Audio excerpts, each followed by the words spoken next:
जादुई कढ़ाई। बदलापुर गांव में मीना अपने परिवार के साथ रहती थी।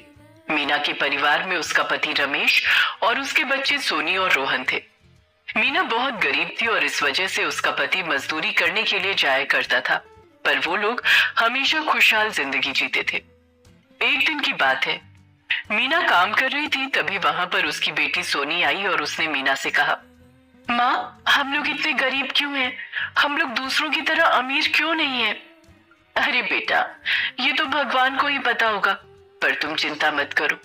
अमीर और गरीब कुछ भी नहीं होता है। यदि तुम अपने मन में अपने आप को अमीर मानोगी तो तुम भी अमीर हो।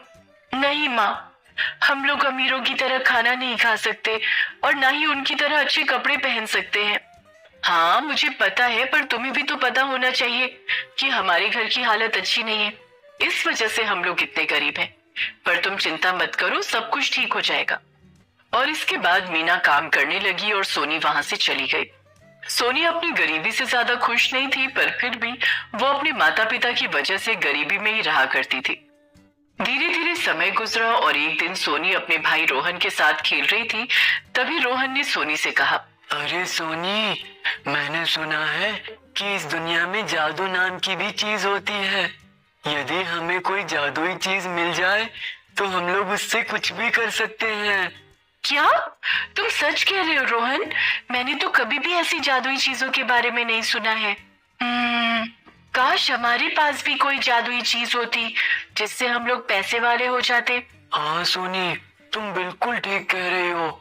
यदि हमारे पास कोई जादुई चीज आ जाएगी तो हम लोग बहुत अमीर हो जाएंगे, पर पता नहीं वो जादुई चीज कहाँ मिलती है। हे भगवान, काश हम लोगों को भी कोई जादुई चीज मिल जाए जिससे हम लोगों की भी गरीबी खत्म हो जाए। और ये कहकर वो लोग खेलने लगे। अभी वो लोग खेल ही रहे होते हैं कि तभी वहां से एक साधु गुजरा और साधु ने जब उन दोनों को खेलते देखा तो उन दोनों से कहा, अरे तुम दोनों यहाँ पर क्या कर रहे हो? तुम दूसरे बच्चों के साथ खेलो जाकर। साधु को देखकर वो दोनों थोड़ा घबरा गए, पर फिर रोहन ने उस साधु से कहा, नहीं साधु महाराज, हम दूसरे बच्चों के साथ नहीं खेलते हैं, क्योंकि हम लोग गरीब हैं और अमीर बच्चे हमें अपने साथ खेलने नहीं देते हैं, इसलिए हम दोनों भाई बहन एक साथ खेलते हैं। अच्छा, ऐसी बात है, पर गरीब होना कोई बुरी बात तो नहीं है। ये सब तो भगवान के ऊपर होता है कि वो किसे गरीब और किसे अमीर बनाए। आप ठीक कह रहे हैं साधु महाराज, पर फिर भी हमारे गांव में हम लोगों के साथ कोई भी नहीं खेलता है क्योंकि हम गरीब हैं। तुम चिंता मत करो, आज से तुम लोग गरीब नहीं रहोगे, क्योंकि मैं तुम लोगों को एक जादुई कढ़ाई दूंगा जिसकी मदद से तुम लोग कुछ भी कर सकोगे। क्या आप सच कह रहे हैं? आप हमें जादुई कढ़ाई देंगे? क्या सच में जादुई चीजें होती हैं? हमने तो ये सिर्फ कहानियों में ही सुना था। नहीं बेटा, इस दुनिया में बहुत सारी जादुई चीजें होती हैं जिससे हम कुछ भी मांग सकते हैं। रुको, मैं तुम्हें अभी दिखाता हूँ। और ये कहकर साधु ने उन दोनों को एक जादुई कढ़ाई दिखाई और उन दोनों से कहा, तुम लोग अभी जो कढ़ाई देख रहे हो, ये जादुई कढ़ाई है। इसमें तुम लोग जो कुछ भी बनाओगे वो कभी भी खत्म नहीं होगा, और इसमें तुम लोग जो भी रख दोगे वो हमेशा बना रहेगा। देखो, मैं तुम्हें अभी दिखाता हूँ। और ये कहकर साधु ने उस कढ़ाई को मिट्टी से भर दिया। इसके बाद साधु उस जादुई कढ़ाई से मिट्टी निकालता गया, पर मिट्टी खत्म होने का नाम ही नहीं ले रही थी। ये देखकर रोहन और सोनी बहुत खुश हो गए और उन्होंने साधु से कहा, अरे साधु महाराज, आप तो बिल्कुल ठीक कह रहे थे। ये जादुई कढ़ाई तो मिट्टी को खत्म ही नहीं होने दे रही है। हाँ, तुम लोगों ने बिल्कुल ठीक समझा। अब तुम लोग इस जादुई कढ़ाई को ले लो और अपने माता पिता को दे देना, जिससे तुम लोग भी अमीर हो जाओगे। तुम लोगों का कल्याण हो। और ये कहकर वो साधु वहां से चला गया। साधु के जाने के बाद रोहन और सोनी बहुत खुश हो गए और सीधा अपने घर पर आ गए। घर पर आने के बाद रोहन ने अपनी माँ मीना से कहा, देखो माँ, हम तुम्हारे लिए क्या लाए हैं। ऐसा लग रहा है जैसे तुम लोगों को कोई खजाना मिल गया हो। हाँ माँ, आप बिल्कुल ठीक समझी। हमें खजाना नहीं मिला है, पर खजाने की चाबी मिल गई है। ये देखो, ये जादुई कढ़ाई है जो हमें साधु महाराज ने दी। ये तो साधारण कढ़ाई लग रही है, ये जादुई कैसे हो सकती है? नहीं माँ, ये जादुई कढ़ाई है। आप इसमें जो भी सामान रख दोगी वो कभी भी खत्म नहीं होगा। यदि आपको यकीन नहीं हो रहा है तो आप इसमें पानी भर कर देखो। ठीक है, मैं अभी इसमें पानी भर कर देखती हूँ। और ये कहकर मीना ने जब उस कढ़ाई में पानी भरा और उस कढ़ाई से पानी निकाला तो पानी खत्म होने का नाम ही नहीं ले रहा था। ये देखकर मीना भी काफी हैरान हुई और उसे तो यकीन ही नहीं हो रहा था कि उसके पास जादुई कढ़ाई आ गई। ये देखकर मीना ने अपने बच्चों से कहा, तुमने उन साधु महाराज को जाने क्यों दिया? तुमने उन्हें घर पर क्यों नहीं बुलाया?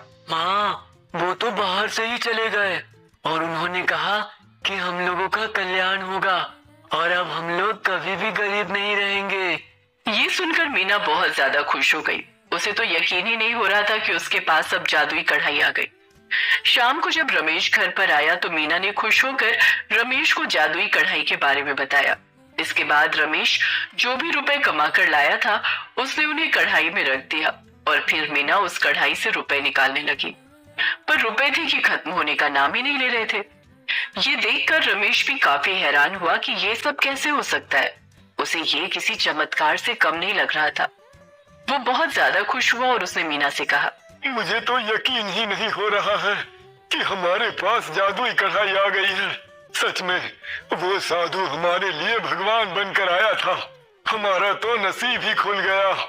और इसके बाद वो लोग धीरे धीरे अमीर होने लगे और बहुत ज्यादा खुश थे।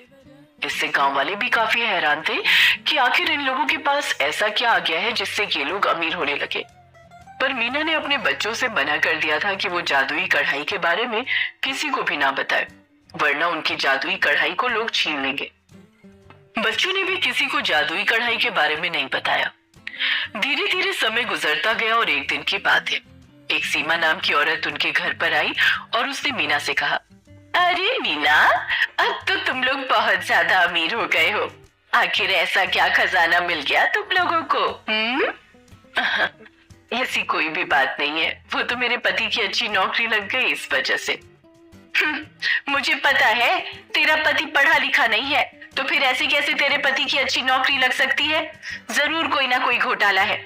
मुझे सच सच बता, वरना मैं गांव में झूठी अफवाह फैला दूंगी कि तुम लोग चोर हो और चोरी करके ये सब तुम लोगों ने किया है। अरे सीमा, तुम ऐसा क्यों कह रही हो? तुम हम पर झूठा इल्जाम लगा रहे हो। ऐसा कुछ भी नहीं है, ये सब तो उस जादुई कढ़ाई की वजह से हुआ है। जादुई कढ़ाई की बात सुनकर सीमा बहुत हैरान हुई। तभी वहां रमेश और उसके बच्चे भी आ गए। इसके बाद सीमा ने उन सभी से कहा, तुम लोग उस जादुई कढ़ाई को मुझे दे दो, वरना मैं गांव में सभी को बता दूंगी कि तुम लोगों के पास जादुई कढ़ाई है।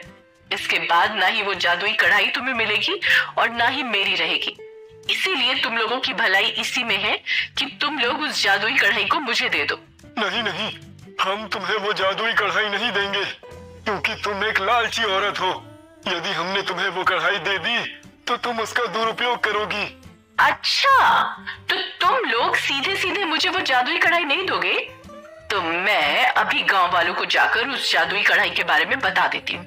ये सुनकर वो सभी बहुत ज्यादा घबरा गए और रमेश ने सीमा से कहा, नहीं नहीं, रुको, हम तुम्हें जादुई कढ़ाई देते हैं, लेकिन तुम इस बारे में किसी को मत बताना, वरना ये जादुई कढ़ाई हमारे हाथ से छिन जाएगी। और ये कहकर रमेश उस जादुई कढ़ाई को ले आया और उसने सीमा को उसे दे दिया। सीमा ने जब जादुई कढ़ाई को देखा तो वो बहुत खुश हुई। उसे तो यकीन ही नहीं हो रहा था कि ये जादुई कढ़ाई थी। पर सीमा ने जैसे ही उस जादुई कढ़ाई के अंदर हाथ डाला तो उसे बहुत तेज झटका लगा और वो दूर जाकर गिरी, जिससे सीमा बहुत ज्यादा डर गई। ये देखकर वो सभी भी हैरान हुए, पर रमेश ने सीमा से कहा, देखा ना, तुम्हारी नीयत साफ नहीं है, इसी वजह से ये जादुई कढ़ाई तुम्हें करंट दे रही है, जबकि हम लोगों को ये जादुई कढ़ाई रुपए देती है। तुम्हारी भलाई इसी में है कि तुम यहाँ से चली जाओ, वरना ये जादुई कढ़ाई तुम्हें अच्छी तरह से सबक सिखाएगी। ये सुनकर सीमा बहुत ज्यादा घबरा गई और वहां से भाग गई। सीमा के जाने के बाद मीना ने अपने पति रमेश से कहा, ये सब कैसे हुआ? मुझे तो कुछ समझ में ही नहीं आया। मुझे पता था कि जादुई चीजें कभी भी बुरी शक्तियों को अपने पास नहीं आने देती है। इसीलिए मैंने उसे जादुई कढ़ाई पकड़ा दी और फिर तुमने देखा कि क्या हुआ। ये सुनकर वो सभी बहुत खुश हुए और मीना ने उस जादुई कढ़ाई को संभाल कर रख दिया, क्योंकि उसे पता था कि यदि जादुई कढ़ाई के बारे में किसी को पता लग गया तो वो लोग उस जादुई कढ़ाई को उससे छीन लेंगे। और इसीलिए उन सभी ने उन साधु महाराज को ढूंढा और उन साधु महाराज को दोबारा से वो जादुई कढ़ाई लौटा दी। अब हमें इस कढ़ाई की कोई भी जरूरत नहीं है, अब हम लोग अमीर हो गए हैं, आप इस जादुई कढ़ाई को किसी और को दे देना।